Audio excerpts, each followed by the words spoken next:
Hi there, it's Shree from shreescraftergirls.com. Thank you for joining me today. Today I'm going to make this good size fold flat box. It's very easy and as you see it's a really good size. Let me reach you out a little bit. It's a really good size and I will show you how you can store it in so it folds flat. So easy for postage and wonderful if you have to store them. This one I made with a heat embossed Night of Navy floral bouquet, and this one I just stamped on the top. I don't know if you can see that too well because it's very faint, but I just thought there's two totally different styles to the same box. The box I'm going to make today is not going to have the DSP on the top or the cardstock that you turn into your own DSP, or you could use DSP, that's absolutely fine. But the one I'm making today is just an patterned cardstock. So, popping them to one side, you're going to need a piece of cardstock that measures 11 by 8.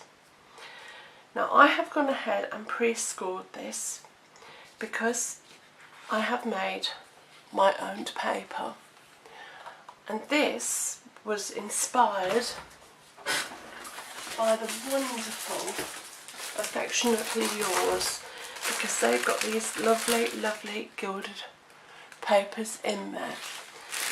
But I thought I would create my own paper, and using some heat embossing, you can see I've just added some little gold.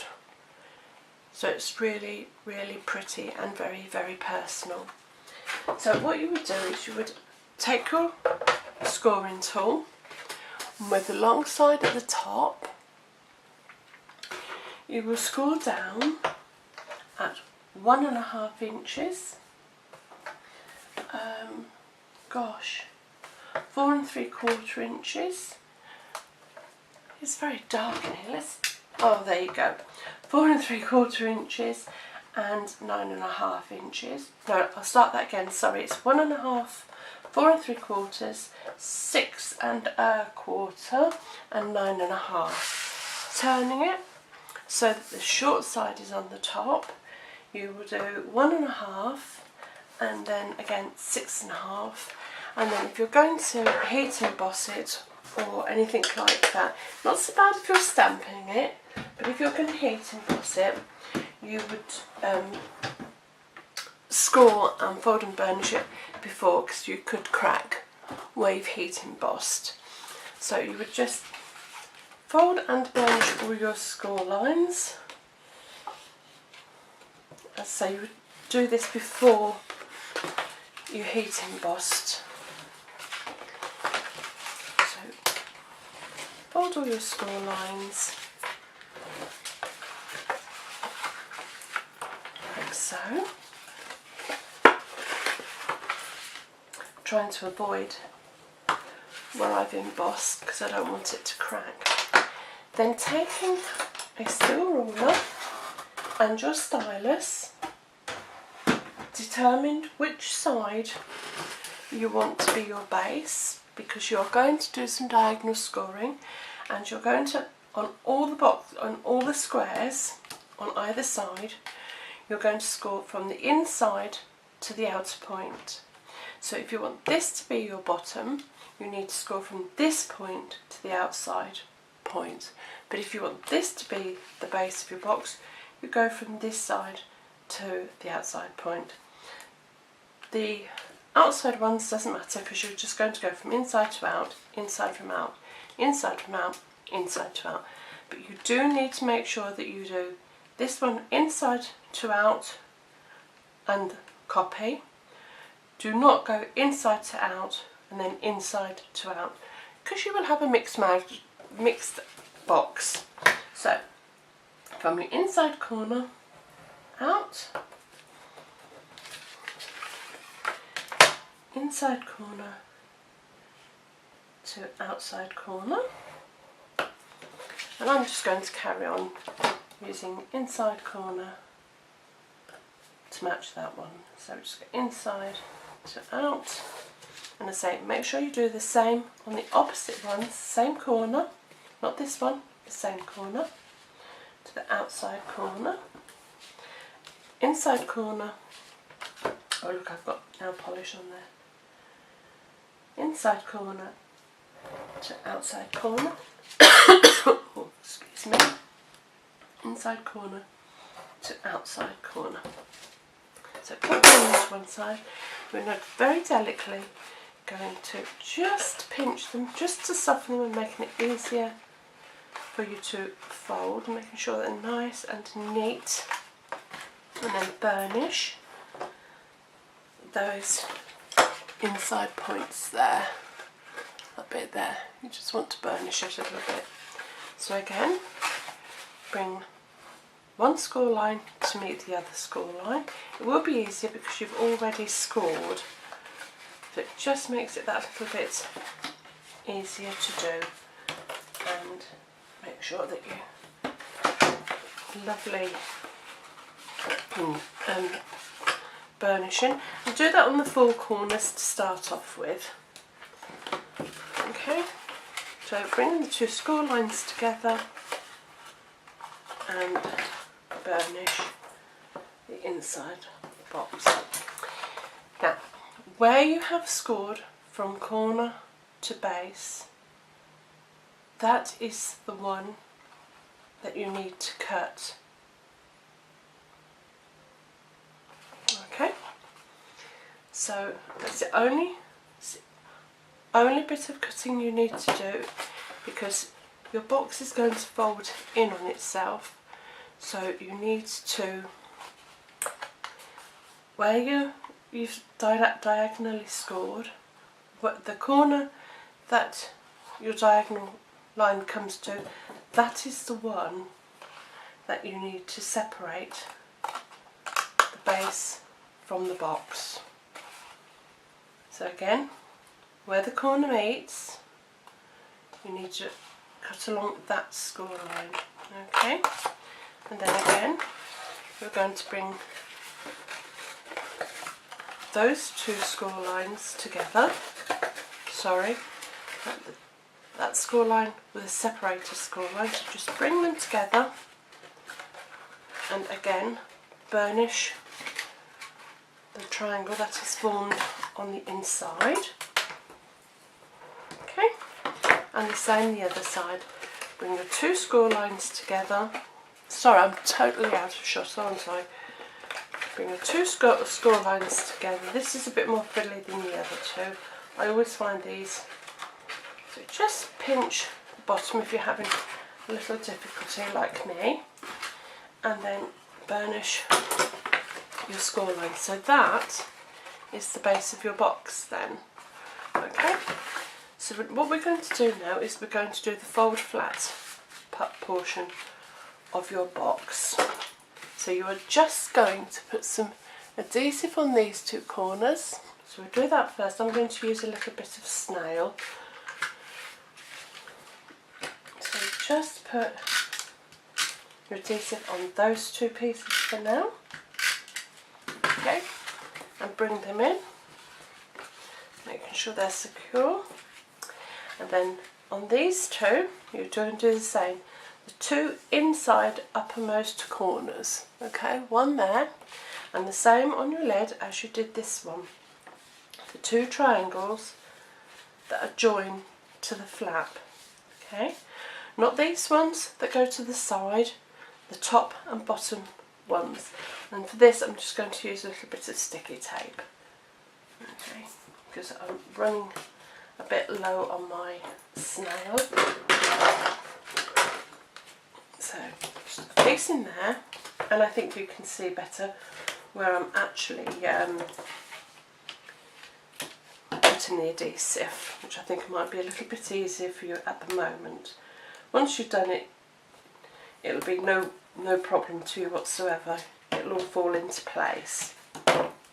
Okay, so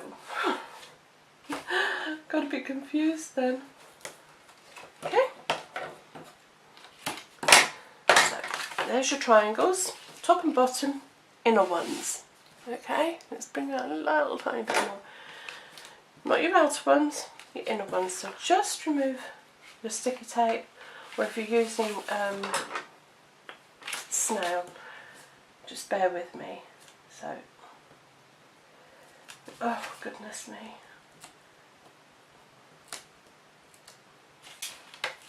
Right, so we will try to remove your sticky tape backing. Okay. And then just fold your sides in and adhere them. And that is how you fold your box for storage. Isn't that so much easier? So you just fold it, or you can post it out like that, whichever, but it just folds flat for storage.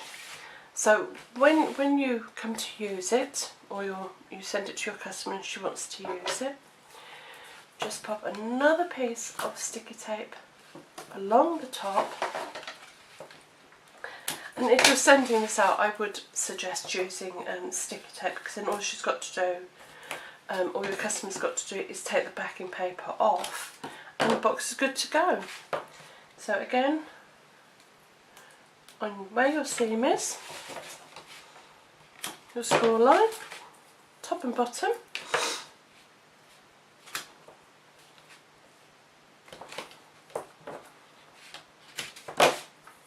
Same here.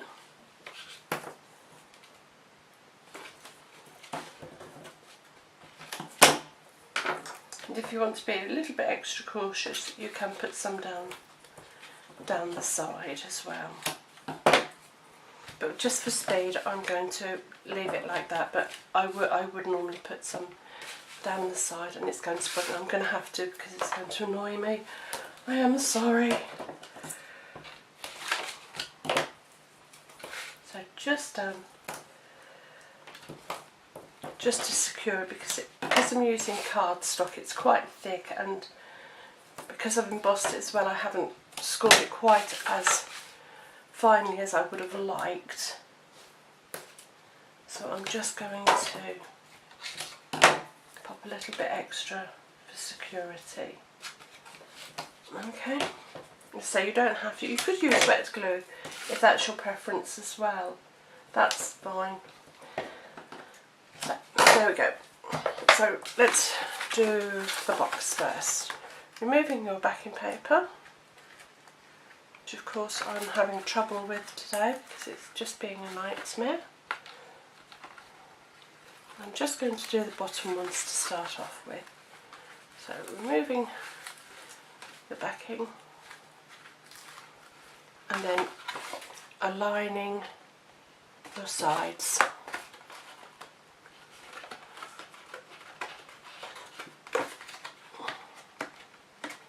There we go. So that forms the front of your box. Then you're just going to repeat here.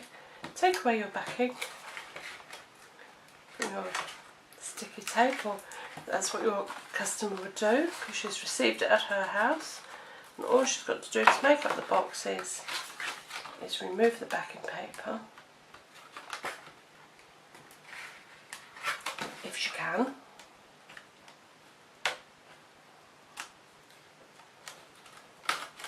And form the box. Again, bring your two seams together, your two score lines together, and the same this side, making sure they're nice and aligned, like so. That's a bit twisted, and the same with the lid. So removing your backing paper.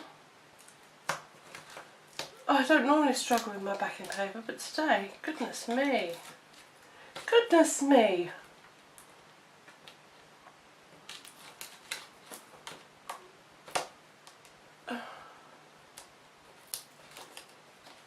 There we go, and do the same, score line to score line, score line to score line, like a regular box. And there you have a beautiful, beautiful box. As I say, storage, it folds flat, but I think that is really stunning. I tell you what I normally do as well. You don't have to, but I tend to like just popping in 3/4 inch round circle punch in the centre, pop out a little thumb hole. I just think it finishes the box and makes it look just that little bit more professional. Now, for the top, though these ones, as I say, I stamped and made a nice little piece of DSP or cardstock to finish it off. This one, as I don't want to cover that, I just took a 2-inch circle punch and the, gosh, I think dual banner punch, and I also, with my Big Shot, stamped out this beautiful little flower, which I think matches this one, and it's from the Flourishing Thinlet die set, and this is from the Flourishing Floral Bouquet stamp set, and they coordinate beautifully. I used on here and on the banner, let's pop them out of the way. From the Thoughtful banners I used Enjoy, and this is Pool Party, and this is Sweet Sugar Plum, and it's Sweet Sugar Plum that I used to just dab around the edges. So with some dimensionals, I really should get myself a new pack out instead of being mean and keep cutting these up. Dear. Anyway, just pop 2 on the back of your banner, just to give it a little bit of height. And I'm going to pop that on top of my flower, which I think looks quite nice. And I think I'm going to put some dimensionals on the back of that as well. I think it just needs a little bit of height. So just pop in the centre, move the backing, and I think I'm actually going to pop it up. Yeah, there. Pop that on there. What I forgot to put on here, I'm going to use these little candy dots. Now these have retired, and the new ones match the in colours, and they come in different shapes, and I think these are rather lovely, but because I've still got some, I'm going to use these up, and I'm going to use, let's use the pink, and I'm just going to pop them, oh dear, on the side there, just so that doesn't look quite so plain. There. You could of course use any colour that you've got on your box, which I think is lovely. It's a really pretty box, and I do like the embossed style on it as well. So there we have 3 different styles of the same box. Hope you've enjoyed this tutorial. Until next time, take care. Bye.